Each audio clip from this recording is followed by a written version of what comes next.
na me worry kakra pepe players are hard to focus sign I say 2 years sa 2 years players we afen na didi beche culture obi a wa build philosophy not need to vision need to resource and then there obenya boys na keep wo no mo ye adwuma. But I say was opinion ko has share na enya adwuma no. Then I think that Steve gave us a certain eye opener about all of the discussion and over the week now about the fact that so we person obey culture near the man over 5 years. Obi per resource or my coach 2 years. The opinion was that normally Madrid for an time sign coach 5 years and he says 6 years and his animal. Because when him say 6 months and overcall. Yes. They need resource as some BBN at Madrid does nothing. Nano Jenaminya a year did you come said or her remanded culture near the now want to build it. The culture of the club was built by the presidents of the club. Barcelona, the culture is not what Hansi Flick and the culture that opinion did one Laporta panel 87 points. It will pack as a player between Joe and number Tono. It is not your culture, it is the club's culture, and the club culture cannot be built by you. But Makacho said Komodia has board ne did Ramani Edi and Buzapini ni ho. Na appointment letter no so babon tenemu hwam. Ke kan credentials ni bibia de kire. But enra nwumra mi ko fie mi ko kenkan ba bia no mi hu culture ne ade na Buzapini. Na some Steve kan enra throughout the night we dwene ho aye. If they wanted you to come and build a certain culture, you need to build a football culture. In Turkey, 2 years of Japan. 2 years, no. In football, 2 seasons.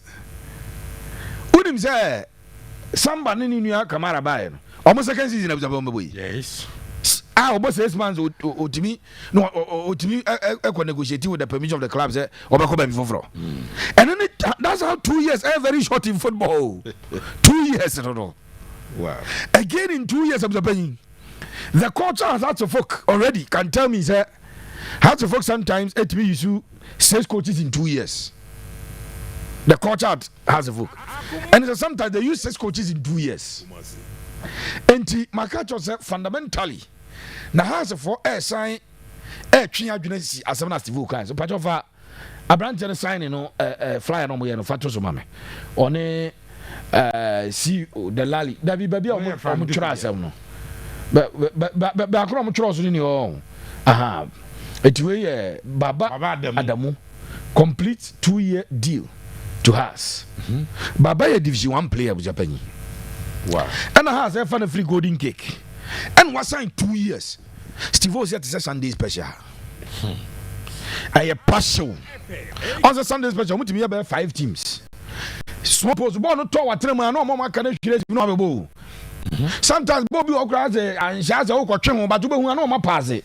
Wo mo ye next team na church no ma pass it. That is no time na boy very good for. Wo mo nya team go abi pass ya ba go traje. And when hat folk sign players ni 2 years. 2 years. Sir, Omofa Ali Muhammad 2 years, right? Baba 2 years. Prince Kwabena 2 years. I'm so signing back on a 2 years. No. Back with them and a 2 years. The challenge say, even though signing the players, you know, I want a certain mentality say it must yield results in 2 years. And every culture you need to build, every philosophy you want to build, every system or strategy must be built around the 2 year period because sanity. It has goalkeeper Benjamin Asare joining from Olympics. Yeah. Or sign 1 year pay. I brought for Olympics. Yes. Nanu Yan or the 1 year come boy. He has goalie no. Number 1 goalie no. Aka ne 1 year. Na the Blasters number 1. Yes. Who you want to free one number 4? To say Osasibe the 3rd year and Obe Remy. To the last season Obe Remy. Wow. Ali na has a sign na no mummy no pay almost 7-1 no. One no or sign 2 years. Yes. It was as year next season the last year, this season and was started it 2 seasons. Check the heart of a player. What do you check it? Omomba last year no ka bebrebe you know. Omo either say can 2 and I said 1. And I'm sure that Didi would have to build a certain system and culture around 2 years. A culture that will yield results in 2 years. Is it possible? Ordinarily, my culture say, oh, build it, so Adiana, you need time. Sure. But I've explained to you here, a big clubs. Any traditional teams, you need culture or you need time or culture need winning. And to him, Adiaba ko see Ghana Steve Mure Fida. So Stephen from Paul Manso edible for Aqua Abeligi him. Number for Aqua, you bought 4 weeks as I say, Omoda should hobby. Number for Aqua Tano say, Omone. Maso credus is what my abo draw. I'm saying, one more acquire side, you know, when you maso credu. Nessa day, no, on Sebebe Besa, but some maso credu. Let me ask the vocal. Opa, I have a maso credu team. About a number of defeats near Ketuabi. Yana wins, no, but when I draw baby, Ed, Papa Sabas maso credu team. Adam maso credu free, so I call, Sunako draw. I should have one called Chabian from home. Number for Quano. Aqua Division 1, Aqua 3 Division by 11 years no maba. But for Aqua at that time were second on the league log. Almost say draw no boy in the Yampam coach in Abeni. Culture bay. Philosophy bay. None me catch up. It's one day because teams like a pump coach in Ghana. And the world over. Teams in Ketuano. One would change coaches, Papa. One pump coaches are none way, Southampton for your movie. As one of the 3 as 4 coaches, a boy easy here. One would change coaches. And you for a Leicester. So eventually, I'm having this the good season in the mom. I don't know the way here. Oh, by way, I'm change coaches. I was a penny. And what question here very interesting. A club that is looking at building a long-term culture. Adentina, almost signing players now. Almost signing in 2 years. 2 years. Somebody has just sent me a text. Has then a 2+1. Almost say a 2+1 players normal signing in a 2 no. I don't know if it is at the instance of the club and the conditions thereof. Again, has communication on the Bible on 2+1 being my Kwabena also joins House of Folk until 2027. And Kwaza come in June 2027. So sign June. Until June 2027. It's a penny. Social communication about but Obi our deep inside us of I catch him say a 2+1, 2+1 2+1 no 1 and you automatic or off now. Sometimes at the instance of the club. Yes. It is a house and say at their instance they are. And they do they will activate without your they will just call you and tell you say one woman no you activate. Sometimes at the instance of the player and no be and sometimes by mutual consent. And no na Accra Lions de Coche body of Shao Kahn contract moi working catches almost activate to grant say you have to pay muna boy on your way eventually copy more players just committee no the boy was declared a free player and we would have to watch it but I'm telling you sir did he sign 2 years they are signing players for him for 2 years he must build his culture within 2 years. Sometimes based in terms of building BB in the first 3 months, you know, every year culture, no, the next 3 months, that's 6 months. Then I build a philosophy, no, then it will translate into results because the results of bar supporters will be happy. Unim,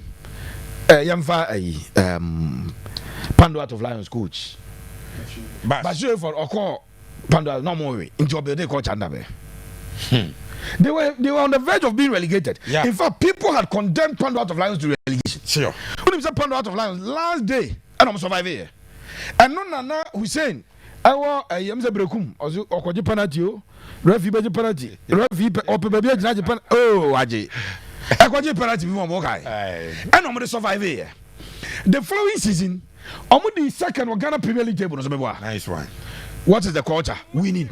87.9. The culture there is winning. And me, I wish Didi Dramani the very best. Or one of the coaches that I love, and he knows that I love him, and I love his methodology, his principles.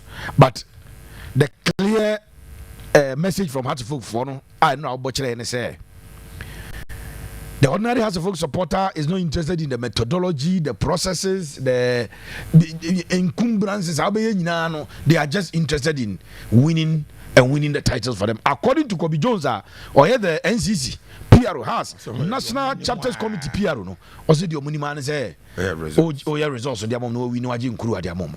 I think that has 2 years. No, almost I know my coach in 2 years. No, paint a certain picture that the coach must build everything within the 2 years. And we did say 2 years. Management said DJ League. Maybe in the first season. So and now GFA Cup. Well, Africa or performing the following season. Was Ajia. Now a Samobody Jenibia. Say the chess over Twazo. Nice one. Because for somebody he was winning, but still he was sacked. And Jabia got Twazo he may continue, and that is what the DNA that runs through House of Folk as a big club. A winning and results. It ends there. Richardo Pepe Suarez, you are on point. Truth can't be compromised. God bless the champion family. Watching you guys live from Denyame, Samuel Dramani, and Edui Abba. Simon, Hearts of Folk, and one year in Abre. Na Didi, as a more kind, the culture, the philosophy, the vision, the whatever. But on more players, yeah, more signs and any players or more crest will be anywhere or one long term nibio. Players we are or do more buildings our culture, philosophy, no, and they are achieving results, no, and our body are not going to be a bishop. How would they do it? I was after show, no, na me message na dear from. I be a mama did in coachy Abora 87.9. Na on build a for the next 3 years. Oh, the coach, you did your coach at Nkoko Jara. Professor for no mobile for Quarana 10 did you not come that low? Will be a friend who bet me a yes, I propose apart from who. I was answering you or I can't be but sanity. Yanisa. The sort of coach or my fan. I need a team ne pen. I want to know question or quantity Hamza for Nibia. The Bianche did you Hearts of Folk, not at Aruras. Near Miss Asa, I did not war you. How will he do it? And near my club, no, but almost say. I was no party, only philosophy in the culture. No one a day. On pay a passion for Nibin Vanya Joanna. Tis a pa. My players are all signing soon yet. First class in quotes. Also, or sign Division 1 for Nibi. And I was saying, or said answer, or why justify. Yen said down who are Cassiphobia, as or no to Bana, or Modia no see a cacainche BP. I was so bet me building Crawford, but say how you perceive winning direct football, young Conco Bonsha, a bad one. Until I make us almost for team back on the man. But say, Senior, I support a can. And then you're more pen or honey, yen transfer check. It's coach just all the BB at on chain. Now facing the straight away, head on. Now pay victories. And Tessa, near you has to focus recent time.